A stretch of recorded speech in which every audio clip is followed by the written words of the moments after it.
Merhabalar, kanalıma ve mutfağıma hoş geldiniz. Bugün sizlere fırında köfte patates dizmesi tarifini paylaşmak istiyorum. Çok kolay hazırlayabileceğiniz, çok lezzetli, nefis bir ana yemek tarifi.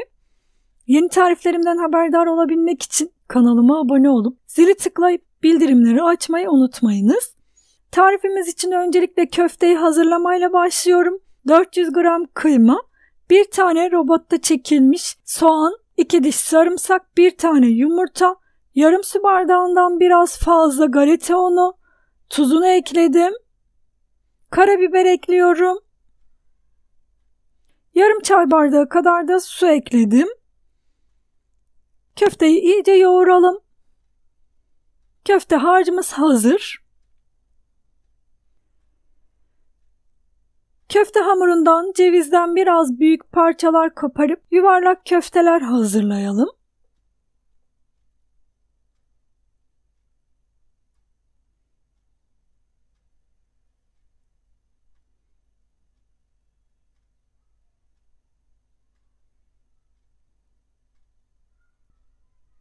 Köfteleri hazırladım.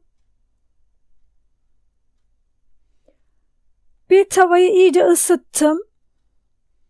Köfteleri tavada biraz kızartalım.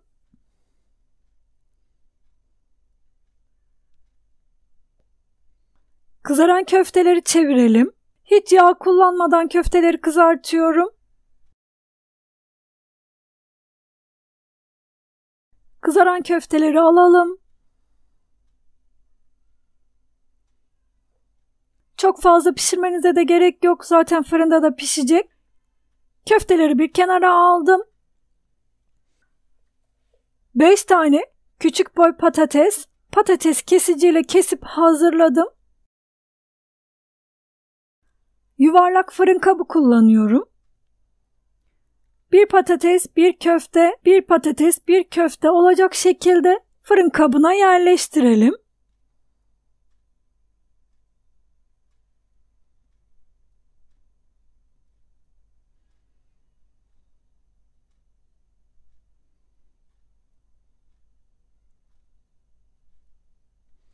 Fırın kabına yerleştirdim. Aynı şekilde orta kısmına da dizmeye devam ediyorum.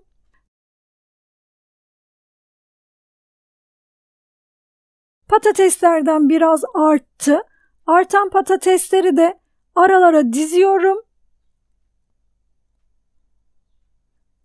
Sığdırabildiğim kadar patateslerden dizdim. Üzerine domates, biber yerleştirelim. Artan patatesleri baharatlayıp fırında kızarttım.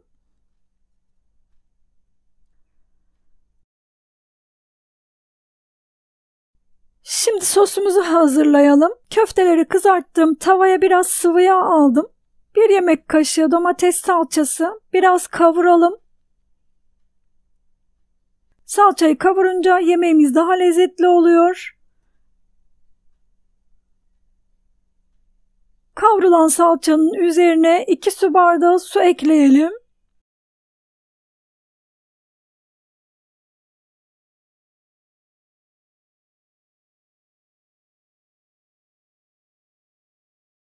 Tuzunu ekleyelim. Karıştıralım. Bir taşım kaynaması yeterli. Bir taşım kaynadı. Hazırladığımız sosu patates ve köftelerin üzerine gezdirelim. Çok az da dibini çalkalayıp suyunu üzerine döktüm. Üzerine önce yağlı kağıt yerleştiriyorum. Daha sonra da alüminyum folyoyla kapatalım. Yağlı kağıt içte kalacak şekilde sıkıca kapatalım.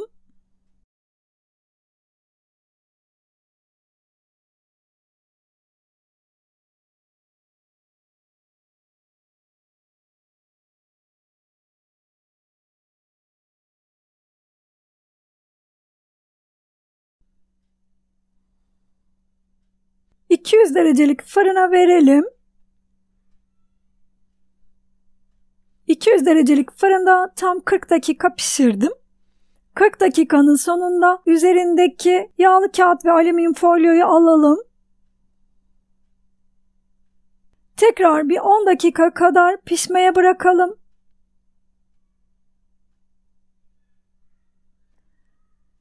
10 dakika piştikten sonra fırından çıkaralım.